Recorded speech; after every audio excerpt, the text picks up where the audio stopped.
You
know what it is? It's that.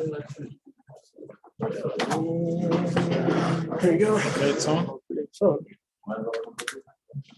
Zoomed in time. Well, we was zoomed on YouTube. Can you take it?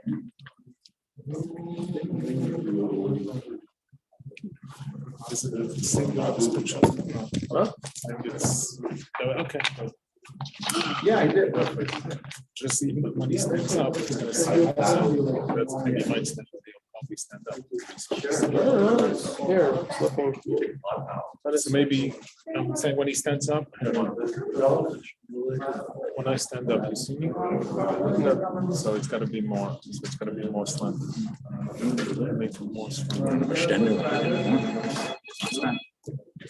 Standing up or sitting? It's gonna be standing probably. So I mean, Siyum, I'll probably be standing, but isn't there stender like there was last time? Yes. So then you get a stender maybe. This stender. No, it's perfect. Is that? As far as I know, somebody. How much? We can wash it ahead. I might see. Yeah, I see that. Soll ich nicht so stehen? Okay. Dann in hier soll stehen. Whatever the jeden sagen. I think usually I see you standing. Yeah. Well, in the combo. It looks like there's a ständer coming. Maybe not actually. I see him sitting before, I guess. The Rebbe was saying You know what? it's not mukhrach. Forget about the stender. It's fine. I don't know if it's mukhrach. For pictures, it's nicer, but I don't know if it's not potato.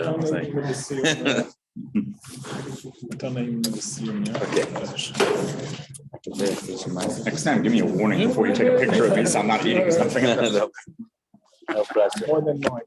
Huh? Not more. So the mother to does. Okay. Does he want to put this? Does he want to do this? Just Chaim right here. People don't want to be mishtatif. It's good.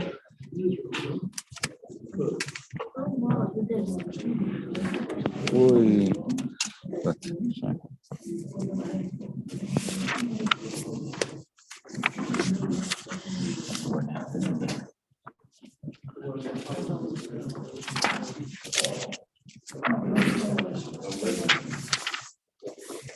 Okay. Erstens, Chaim. Ja. Spilled on this side. Dank voor de Engels. Chaim. I have a mic for you. Chaim. With a mic. Just have me check there. Chaim, check please the Okay. videos.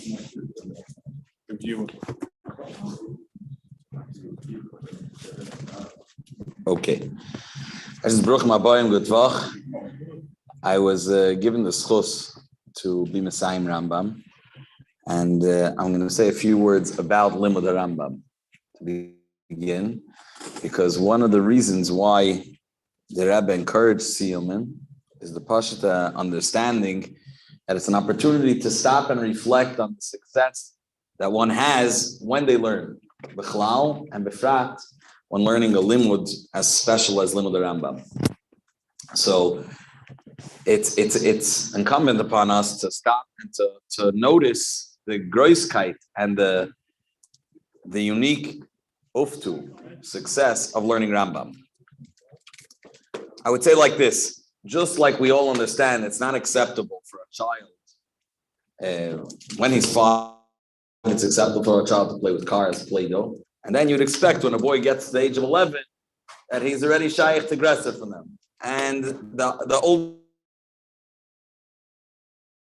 they grow, the higher, the greater their understanding, we would get more sophisticated. And if it doesn't work that way, that means you have a child that's still sticking and clinging to things that are sort of younger.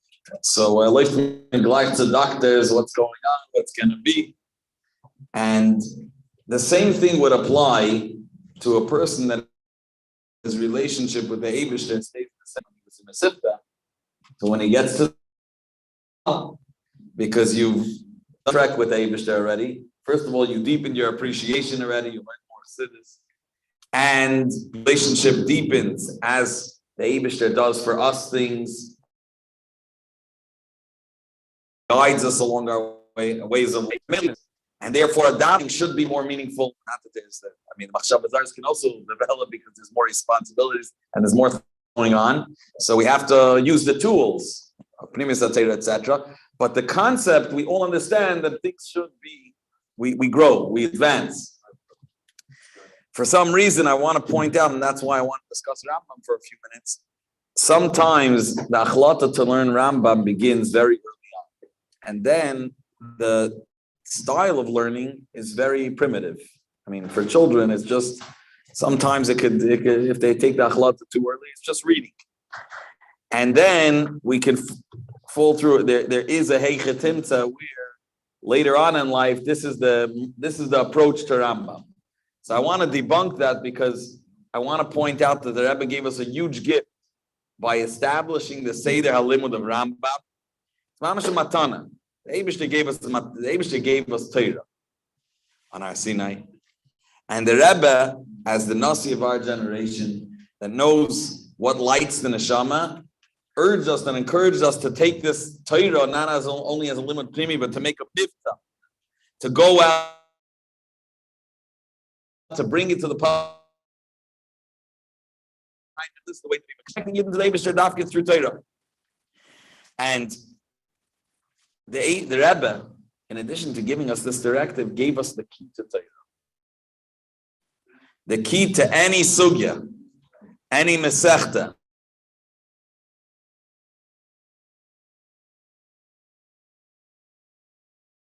Any Gemara,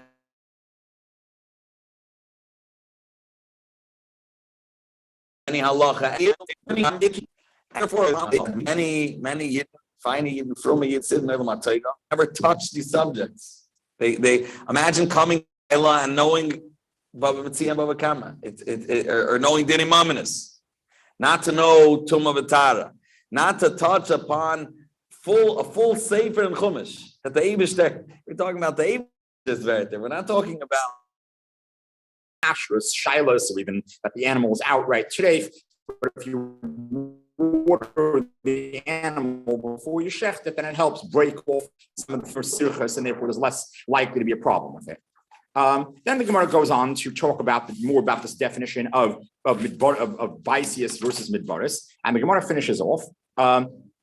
And where the Gemara is giving a couple of explanations of a shita of Rebbe that says where Rebbe says in a Beitza that a Midbarius is different than what we said in the Mishnah, is only when they never come into town. They never come in, not during the summer, not during the winter. So the Gemara finishes off. One way of explaining what Rebbe is saying is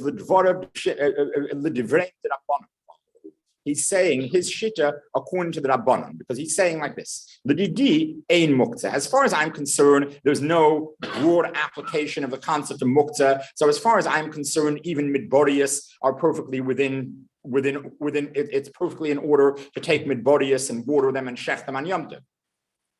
But he says to the Chachamim, at least you hold of the concept of muktzah, fine. So you're going to hold that there are certain animals, certain midbarius, certain animals that are defined as midbarius that are off limits. But let's define what midbarius are. At least agree to me that when the animals go out to graze on Pesach and they spend the entire summer out in the middle of nowhere, and then they've come into town when the rain starts falling, at least agree with me, the Beitza saying that at least those animals fall under the category of Beitza, and therefore they should be allowed to take them and shech them on Yom Tov. Answer, no, we disagree with that point also. Not only do we disagree with you on whether the din of muktzah applies in the first place, but also we disagree with you on this definition of what are Beitza and what are midbarius. We have a narrower definition of Beitza than you do. So in other words, it comes out from that last phrasing that Rebbe holds that all the animals, whether we classify them as Beitza or midbarius, it doesn't matter. Any of them are valid for watering and shechting on Yom Tov. And the Chachamim are saying that no, only the ones that come into town every night. There were several times. Several times in the early years when the Rebbe made Siyumim on Maseches Beitza. In particular, there was one lengthy one in Tafshin Yud Beis where the Rebbe spoke about at some length all of this Gemara over here. There was a Nigla part of it, and there was a Chassidus, an Avodah part of it. In the Nigla part, for one thing, we're talking about that these animals graze outside in the middle of nowhere, where they may even be well outside the Tchum. And the question is, so what? You're allowed to do Malachas Eichel Nefesh on Yom Tov. Why shouldn't you be allowed to go outside the Tchum to get them, let's say? And so the Rebbe brings over there in the Sikha something that the Sefer says on the subject, where he says that Tchumim is not a matter of Malacha, it's a separate category of its own. So therefore, even Malachas Eichel Nefesh is mutter, but going outside the Tchum is not. The Rebbe talks about that. He doesn't really accept that, and he brings instead an explanation from some other Achronim that the idea is it's one thing to do the malacha, it's another thing for you to take yourself out of the area. Fine, we can consider that tchumen is a form of malacha, but fine, to do malacha, to work on the object itself, to bring it to you, to make it usable, to make it edible or whatever, that, yeah, but not bring yourself to it. Then a big focus of the Sikha then was on this. There were two focuses. One on this matter of mashkin, that mashkin takes away the sirchus, so there's the idea that when we say that mashkin helps you strip off the skin. So we have to consider you have the meat and you have the skin of the animal. The difference between them is the meat is what you eat it. It becomes dama basik absare. It's something that you internalize. This is for different purposes to enhance your life. You make shoes out of it. You make whatever. You use it in a more chitzoniistic way. So understanding the difference between Ur and Basar is the difference between understanding then what things are you able to work in a way where you are where you make it part of your pnimius, part of your metzius, versus the part where you work with it on a more superficial, on a more chitzoniistic level, but doesn't become part of you. So the point is, therefore, without mashkin, it becomes harder to tell the difference between those two, and you're liable to end up taking some basar and leaving it with the or vice versa, taking some of the in together with the basar, where they don't belong together. The mashkin, therefore, representing specifically what are you giving the animal to drink? You're not giving it. You have shiva mashkin in halacha, but you're not giving it most of them. You're not giving it wine. You're not giving it milk. You're not giving it oil, etc. What are you giving it? Water.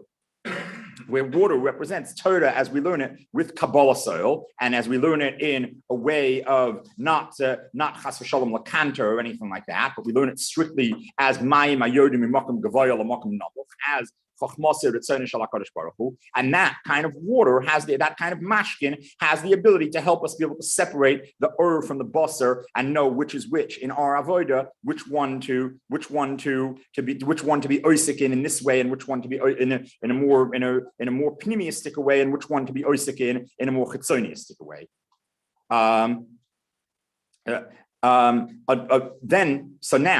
that you another point also that Eva makes in that sicha is you have then the Rambam's explanation about that it also helps with sirchus of the lungs, which represent also so that represents, in other words, in a more pneumistic way also when what you can have what does it mean when there are sirchus in the lungs? I mean, the lung is not expanding and contracting as it should. It's not menif alalev. It's not blowing air on the heart to cool it off and make it and make it be able to function correctly. So what does that mean? In other words, that you have a sircha on the reya then represents that your avoida itself, the pnimius, is not where it should be. That you have the Yetzer Hara is getting involved in over there and causing things to stick together and not. You don't have the kanfei hareya, the wings, the lobes of the lungs are not functioning properly. Those are the knafayim of Ava v'Yira. So therefore, again, you have the mashkim that the job of it is to break off those sirchas and reestablish the proper functioning of the reya and the proper functioning of the rotzei v'shoiv inside a person. And then that makes it possible then to do to figure out when it comes to what you're dealing with in avoda in the world, what's the basar and what's the and keep each one in its proper place. Then as far as the machloikas that we have in the Gemara over here about the midborius versus the baisis, the Rebbe says the vort is like this. So the Chachamim are saying, at least if you have an animal that at least if you have an animal before that actually. So what the Gemara mentions is you have like this. First, the Beitza says that baisis are where they come and stay overnight v'seichatchum, and Rebbe says again that midborius is where they don't come in b'moisacham or b'moisachshamim. And again, as we said, the Gemara ends up saying that actually Rebbe would say that really even those midborius are within limits as well. It's only he's saying at least you chachamim should agree that they are that they're baisis. The vort is, in other words, you have animals representing the nefesh habahamis of a person, and therefore representing the person who owns that nefesh habahamis. You have ones where, fine, when it's light and bright outside, they think they can be out on their own, in the middle of nowhere. But at least when it comes night, when it starts becoming dark, then they chapsich. You know what? We need to go. We need to go and seek shelter inside the city. We need to go back into the tchum of the Eibishter. So the Chachamim are saying, fine, at least those animals can be considered, at least such people and their nefesh habahamis, at least that can be considered baisis. We can work with them. We can work with them. We can do the mashkin with them, and we can then v'shachat elo mosha. We can bring them up to kedusha. But when you have the ones that even in the nighttime they're not coming into the city, they maybe only come in b'revia rishona during the winter time. Those you can't call baisius. Those are midbaris. You have to work on making them into baisis before you can do anything with them. So in other words, for right now, you have to consider they're all, not off limits, but they're beyond what you can reach with mashkin and shoichtin. You need more drastic measures to be able to get them. On the other hand, Rebbe, being a Nasi b'Yisrael, he takes the view that lo yidach mimenu nidach. We're not letting go of any yid so fast. We're not writing them off as midborius.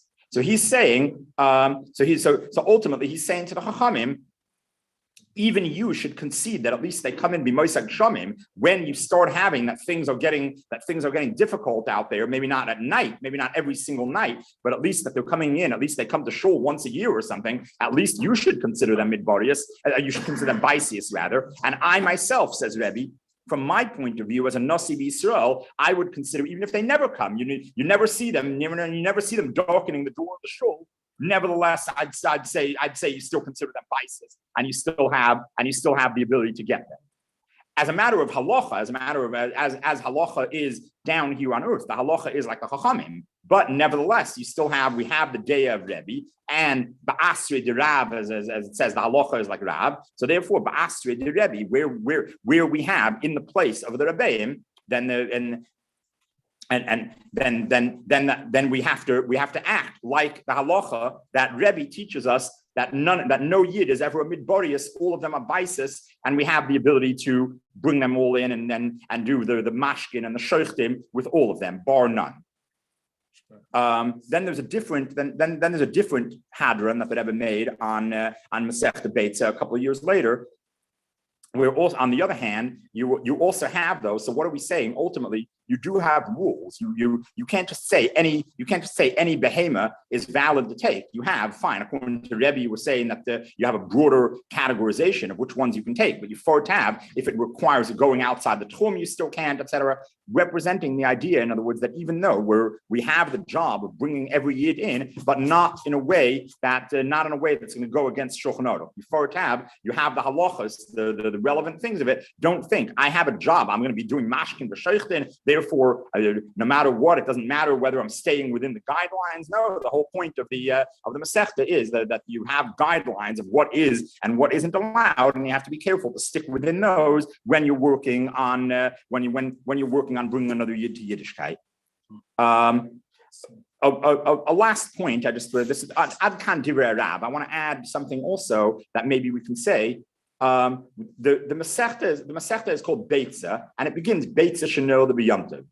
The Rambam writes actually that the Masechta Beitza is essentially the Masechta for Shavuos. Because he says each of the other major Yom Tovim has a Masechta of its own. Pesach has Pesachim, Rosh Hashanah has up to the next one coming up, Rosh Hashanah, and so forth. But so Shavuos doesn't really have a Masechta of its own because there's not much to talk about in the way of dinim. To the extent that you have special dinim of Shavuos, they're in Masechta Menachos, where it talks about the Shtei Alechem. So therefore, he says Beitza really is representing Masechta, is representing the Yom Tov of Shavuos. There's a Marsh.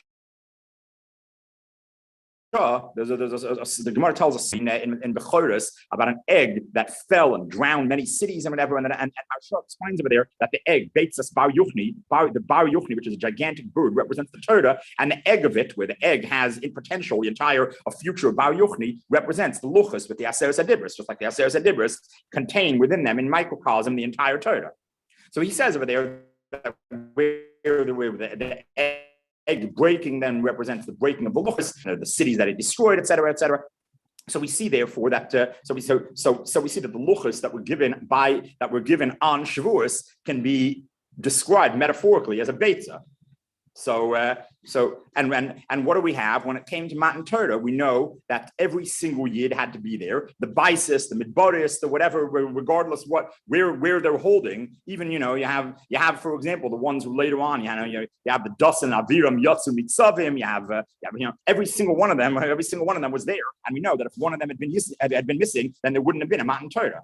So that's the maybe a connection between the beginning and the end of the Masechta, that when can we have the Beitza Shenilda? Only when we have the Baisius and the Midbarius, as Rebbe is telling us, can all be brought in. We can be Mashkin and Sheichten and Ein V'Shachat Elo V'Mashach, every single one of them.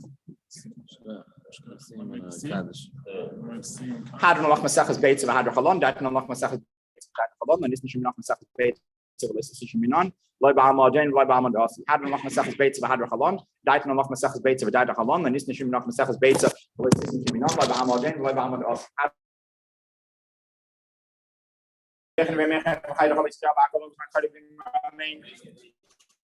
Yehesh mehirabam v'barach lalam lamir ma'yis. Barim b'shabach v'tzvei b'sim b'mitzah say. V'yisadov v'tzalav v'tzalosh mehir kut shabirichu.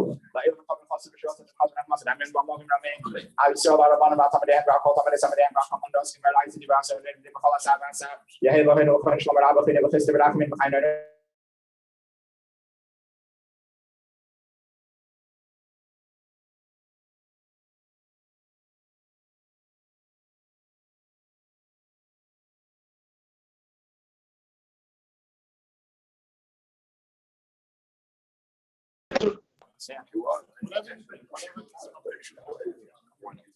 By way of introductions, Rabbi Warner. You really don't need to, By way of introductions, Rabbi Warner, I just want to mention a short part that I told on Shabbos. Not a very complicated, not a long one, but an important part.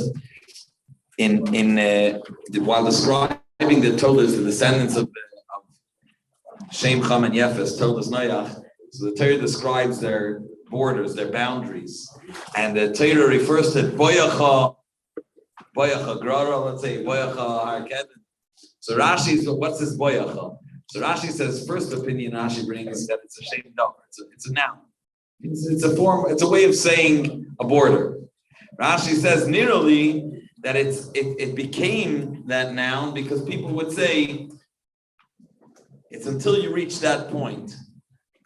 That's the way we describe a border. people would say, go here, this is his boundary, until you reach that jump that place. So a thought I had, and this speaks to all of us that maybe those watching or those thinking, I'm learning Rambam, but it should be, a real limud every day, or learning in addition to learn Gemara, like the Frierdiker writes, learn that a chassid should learn Gemara every day. So a thought I had is, where the limits of a person is? Where are his limits? What are his boundaries? How much is he capable of? Whatever he says, bayacha. Whatever he says, I'm able to do till here, that's it. A person can break that. A person can go beyond that. He just has to believe. And even more than believing, he has to be able to say. The limits are, the boundaries are, when a person says, bayacha, I can go only until here, that's the limit. That's where his property ends. That's where his ability and his capabilities end. So, l'chaim to all those that were just Messiah, to Haflaha, and begins Zerayim, Messiah, Beitza, beginning Rosh Hashanah. I want to be Mechabed. It's an honor for me to be Mechabed. Rabbi Werner, Magid Shir in 770 Montgomery, Manash, Zoom share. and to the global Shir, Rabbi Werner. Good everyone. As it is customary, when you are Messiah and Masechta, you Messiah Sefer Rambam. In Torah, whenever you Messiah something, you're also maskil. You also start a beginning. And that's because in Torah, we have to remember Siyum is a very special thing. But the only way you can truly connect and resonate with your Siyum is when you realize that it's not Chas v'Shalom the end. It's only the beginning. When a person learns Torah, you connect yourself and you connect yourself with the Eibishter.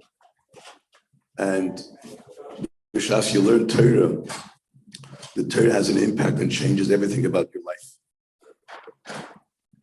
You're a different kind of a person. You're a Yid who's gebunden, who's tied. But with Torah, it has an effect on everything you do.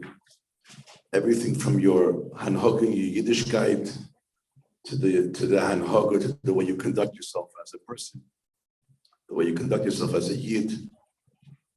And especially you find throughout history with Limud HaGemara. There's something unique with Gemara. It doesn't have to be Daf Yomi.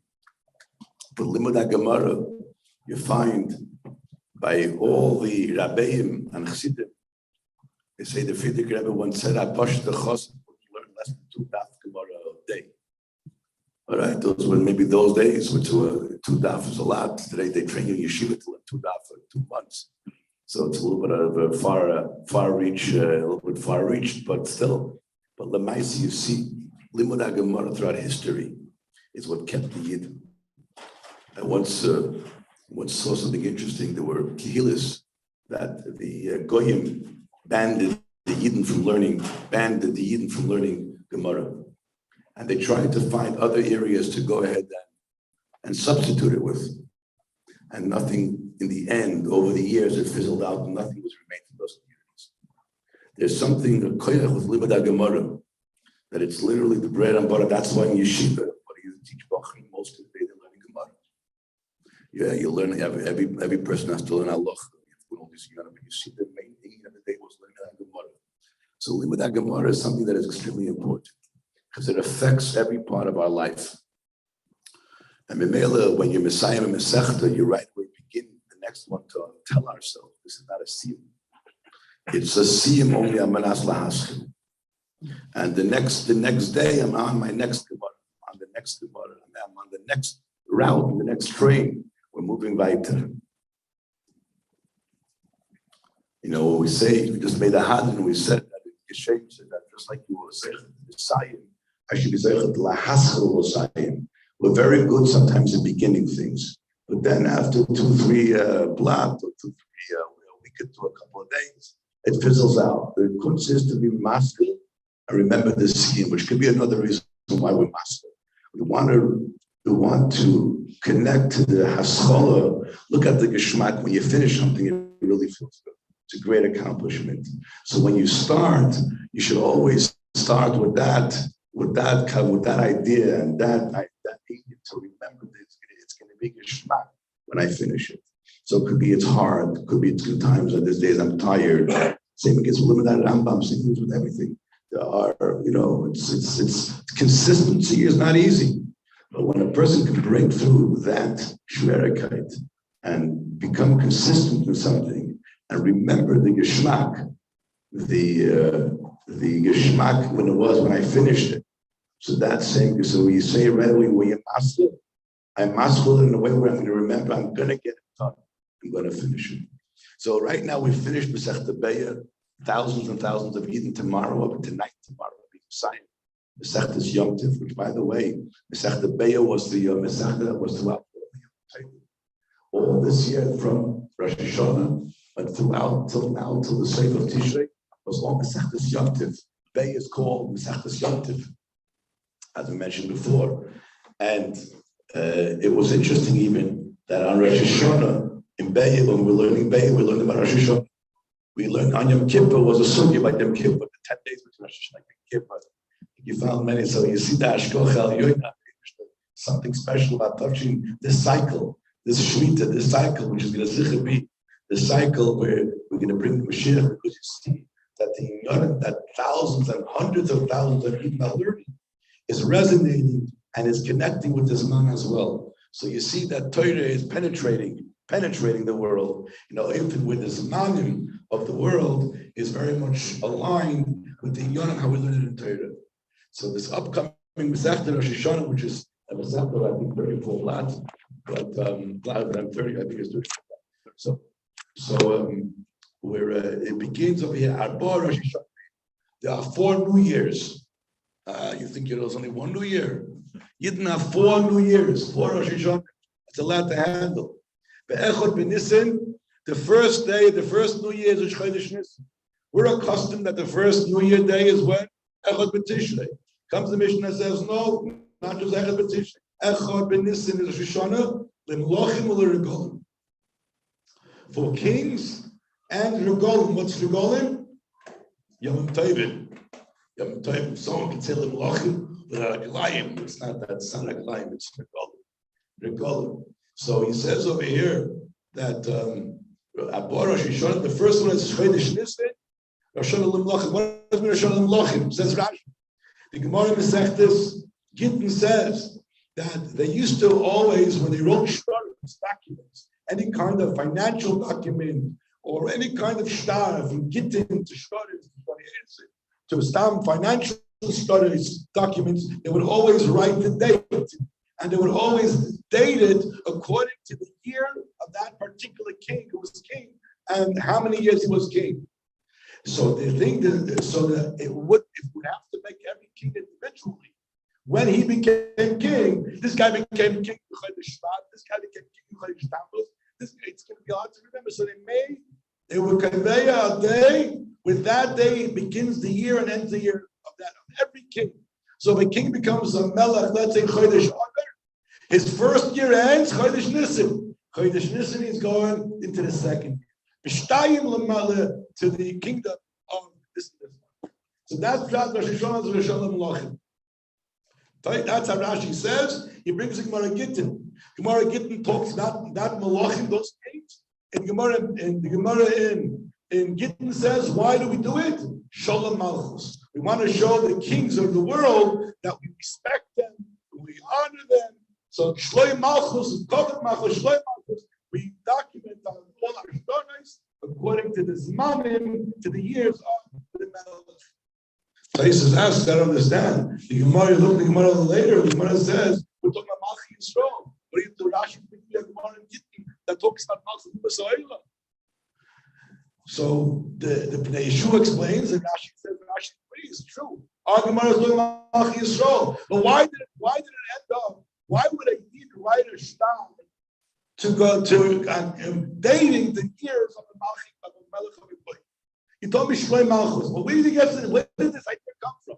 What's the Shloi Malchus? So the Bnei Yeshua says the Shloi Malchus is because we always used to do it to the Yid. By all the Jewish kings, we always signed it according to the years of his Messiah, of his kingdom. But if we stop doing it for the goyim, it's going to look bad. So then Shalom Aleichem, they actually also continue with the goyim. But Enochinam, we're actually also asking that it's going on. It doesn't just mean the goyim; it means the yidden. He just says from the fact that it was from the Gemara that it says Shalom Aleichem, you see that it was Takulism for you. And then he says, "L'regolim for Yom Tov, we must speak later. I'll circulate Abdal. Havei is Balta Achre. If you miss over here, three of them, there's a 4 or 5 Machlekes. But if you miss a certain, the regolim is when you're over Balta Achre, you have to bring a carbon, and you delay the carbon. You're over Balta Achre when once you pass Gimel regolim, the Machlekes in it. Machlekes how you count the Gimel regolim. But with the Gemara in Ramzan, that the days that when do you really start? When does the year of the Gimel Regalim start? It starts over here on Chodesh Nisan. And then the Gemara says, "Be'echad be'elul Rosh Hashanah l'maisa behema." You're not. There's a halacha. You're not allowed to take maisa from 1 year, one stack of behemoths from 1 year to be masir on another year. When does that stack begin and end? It begins and ends on Echad be'elul. Then the Gemara goes with the famous Rosh Hashanah we know. For years, as we know, Tafshin Pei Beis. When the Tafshin Pei Beis begin, Rosh Hashanah. And L'Shmita, when the Shmita, this year the Shmita again, when did it begin? Rosh Hashanah. L'Yodelis, the Yodel year, when does that begin? Rosh Hashanah. L'Natiyah is Arla. If you plant the tree the first 3 years, when you go down to soil, you can't just take fruit. You have to make sure that it's not, besides maesters, you have to make sure that it was also, it's not Arla. Right? When does the Arla begin? Arla is not just like the soul, it's here also. When does Arla begin? It begins the years you count is Rosh Hashanah. So if you plant the tree, for example, Chodesh Tammuz, the time you come to Rosh Chodesh Tishrei, you go into the 2nd year. Well, the Yerokis, that's nice and Yerokis, and Be'echad, and Be'echad B'Shvat, Rosh Hashanah L'Ila, as we know, Kedivya B'Shamai, it's like the Chamishas, which is the Chamishas B'Shvat. That's when we have Rosh Hashanah for Ilanis. I'll just say one word over here. Arbor Rosh Hashanah Me'im Be'echad B'Nisan, Rosh Hashanah L'Mlochim U'L'Regolim. So there's a Svasemes points out like this. Malchei Yisrael, what's the reason why we have a Melech Malchei Yisrael? Soim Tosim Alechom Melech. So that through the Melech we're mekabel upon ourselves, Oil Malchus Shemayim. When is the time when a person is mekabel on himself, Oil Malchus Shemayim? Chodesh Nisan. When we just became Bnei Chayrim. HaKadosh Baruch Hu took us out of Mitzrayim. He made us into an Am. At that time, he says, that's a time of his chachus that came into a new nation. That is chachus has to translate itself in a person being mechadish himself, renewing his energy, renewing his geschmack in Kabbalah Zol Malchus Shemayim. Be'echad b'nissen, Rosh Hashanah l'mlochim. We spoke before about changing a nature. You're hergel. A person is used to something.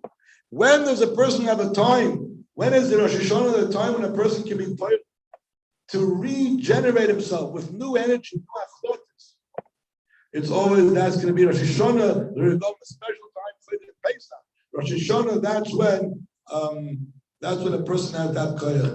The Tzaddik HaKoyim L'Bli points out that Regolim is not Rosh Chodesh. Regolim Yom Tovim is Tezvav B'Nissen. So you say Be'echad B'Nissen Rosh Hashanah L'Mlochim. And he explains that that's the meaning of Rosh Chodesh. Rosh Chodesh is a time when it's the everything you have in the month is all culminated in that one day. Memela, the koiches that we gain through eating the matzah, the milcha the hemnusa, through being mechadash our amunah, and being mechadash all our inyonim that we need to in a Kabbalah Zil Malchus Shemayim, renewing our energy and dedication to HaKadosh Baruch Hu. All that takes place on Rosh Hashanah. You can already connect with it already on Rosh Chodesh. So the Eibusha should help that realizing the Geschmack in Torah and HaKadosh Baruch Hu gave us the to learn His holy Torah and resonate with these Heilige Tzadikim, the Heilige Tanoim and Ameroim, Rashi, Tosis, the Achronim. These are Mipiyah Manuchayim. This is the life of a Yid. So the Eibusha should help that we should continue and grow, and every one of us We should each one be mechazik each other and grow in our limited Torah, in our union, be moisef in our limited Torah. The Rebbe always will talk about being moisef in our limited Torah. I always wondered how much can already when we be moisef. He's always telling me every week you should be moisef. At some point it's done. It's only 24 hours. But the Rebbe meant just not just say suffer physically. I saw this in the way you concentrate, your ibn guide, the quality time. Quality time is what we want to constantly be moisef and realize it's a growing. We can always grow, and we should be zeicher that with the simcha of Rosh Hashanah right now, which is the Hashpah, which is Kabbalas HaMalchus, it's the set of Kabbalas HaMalchus, of Binyan HaMalchus, we should be zeicher to the ultimate Binyan HaMalchus, which is the coming of a shift in Canaan. Mazel tov, mazel tov.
I'd just like to say a few words. First of all, Grace and Mazel Tov. It's a big simcha because it's also a Siyum Maseches and a Siyum Rambam and also a Sudas Malava Malka. So there's 3 Sudas mitzvahs tonight. And Bashkach, it's mamash on the same day that the Siyum Rambam and the Siyum Maseches. There's just want to point out that there's a few shurim going on every day. And Bashkacha Pratis also today's Ayem Yem says that Limud HaTeira b'chol yem v'yem negea b'nefashis mamish loy levad b'nefesh halemed ki im gam b'nefashis b'nei beisoy shaz ove abayis or ove teira b'yeshamayim. That Limud HaTeira is negea, is b'chol yem v'yem. It's something that is done daily. It's not something that is done on a weekly basis. Once I met someone outside over here around the corner actually a few weeks ago, and I told him about Shir Torah and this. He says, yeah, I'd love to go. And there's he says, you know what, I'm going to start going. There's a certain shir that it's a weekly shir. I told him, oh, that's beautiful, but there's daily shirim as well. And, when I speak to someone else, I'm really, speaking to myself as well. But so I told him there's daily shirim. I said, do you go to sleep once a week? Do you go to sleep once a week? Once a week I go to sleep. Every day you make sure you sleep. You sleep well. You make sure you sleep well. Do you eat breakfast once a week? Do you eat supper once a week? So so there's daily shum, and here it's the Yem of today actually of Dal Cheshvan. Yeah, that we're already entering into Dal Cheshvan. It says the Bechol Yem V'Yem, and this is the beauty of these shiurim, whether it's the Rebbe's Takana of Rambam, So it happens on a daily basis. We have here Rabbi Spillman, who gives a shir in Lefetz Shul every day after Mincha, right, between Mincha and Ma'ariv.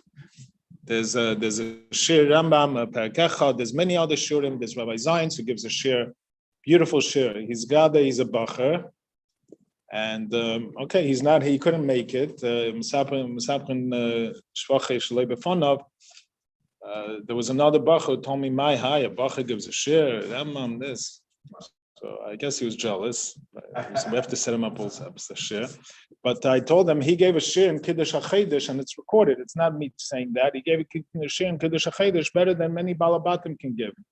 And it's recorded. If you go online, you look up his name, it's there. You can Google his name and see in the podcast, it's there. He gives a beautiful shirs, but you can attend live. You don't have to, as mentioned, there's today there's the podcast, there's a Rambam group, a WhatsApp group, and there's one parak, 3 prakim, but and then there's the Rambam app as well, many shurim.